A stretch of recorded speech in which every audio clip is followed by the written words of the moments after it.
First, Liz, let's start in New South Wales. Apparently, there's an opposition leader. Yes, his name's Mark Speakman. You probably haven't heard of him before today, and now you're sorry that you heard of him at all.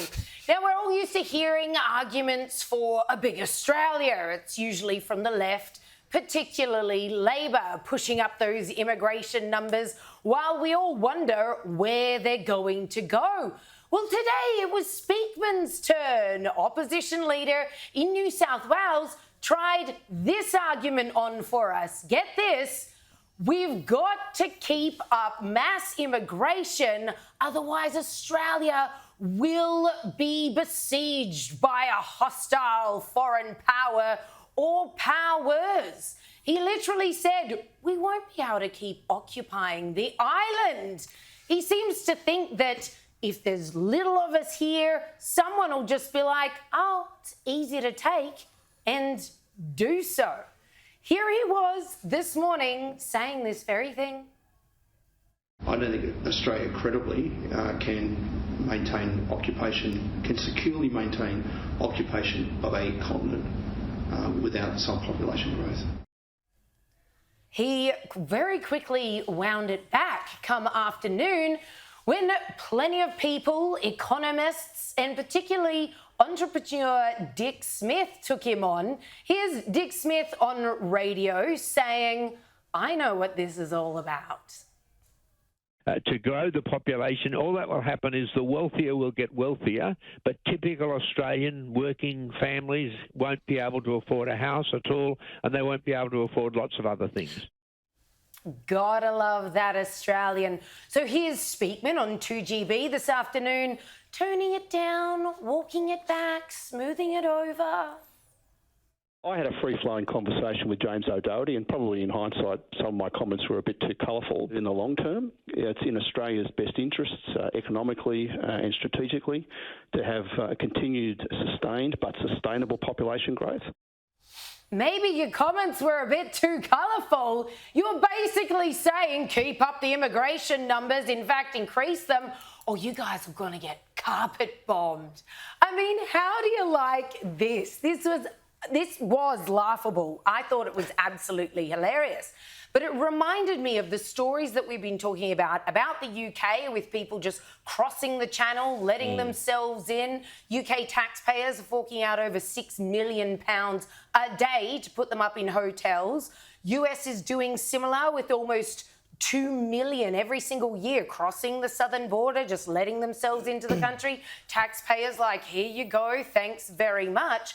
It strikes me that this invasion by design, the elites here in Australia have to get very creative to get the same thing happening here because we live on a big island. Yeah. So they have to convince the Australian people, this is worth your while. We really need this. And it's comments like Speakman's that you're like, buddy, really? I mean, really? This guy's been struggling to make the headlines, right? And this is how he chooses to introduce himself to the people of New South Wales. We need an invasion of migrants to prevent a foreign invasion. Perfect. The only way to secure the borders is to get rid of the borders, because if we have no borders, then the borders will finally be secure. I reckon the boats. Speakman should be well advised to speak less, Caleb. Yes. China have got 1.4 billion people. We've got, 25 million. So at the moment, we're totally invadable. But what if we had 26 million, 50 million? How many would we need to have and line them all up on the foreshore with pitchforks to dissuade Xi Jinping from mounting an invasion? You're right, James. If we didn't have borders, there would be no borders to invade, would there? So problem solved, you know? It's like, wasn't it up in Queensland, they said, oh, we'll change the laws so a number of people are no longer committing crimes and therefore the crime statistics look better. It's exactly the same principle. And yeah, I mean, there would have been so many people in the Liberal Party this morning would have been like, Speak Man, change your name to Don't Speak Man.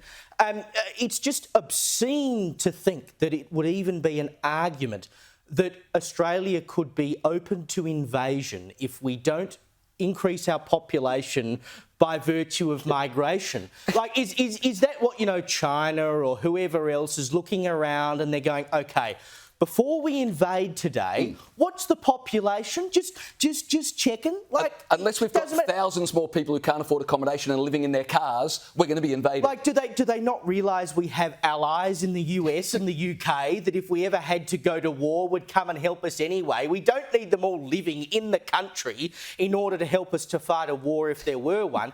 But what a surprise that a government or someone who, you know, would prefer to be a member of the government at some point in time would want more people, because more people means more taxpayers, and more taxpayers means more money for the government, which means bigger government. We can do whatever we want. Basically what Dick Smith was saying. Yeah, but of course, this has very serious repercussions when you do have this many migrants coming into your country. Here today was UK Home Secretary Suella Braverman talking about the fact that, guys, this has not worked here in the UK. Uncontrolled immigration, inadequate integration, and a misguided dogma of multiculturalism have proven a toxic combination for Europe over the last few decades. She's not wrong, but don't try saying that if you're white. It won't go down well for you.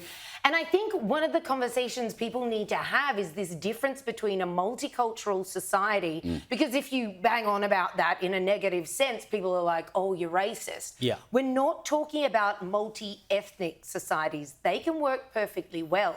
But this idea that you can have a cooking pot of cultures all just getting along merrily with the same values and no, you simply don't. It doesn't work. And having the UK Home Secretary come out and say that, I thought was absolutely brilliant. Well, this shows the flaws in Speakman's argument, right? He argues we need more immigrants to make us safer.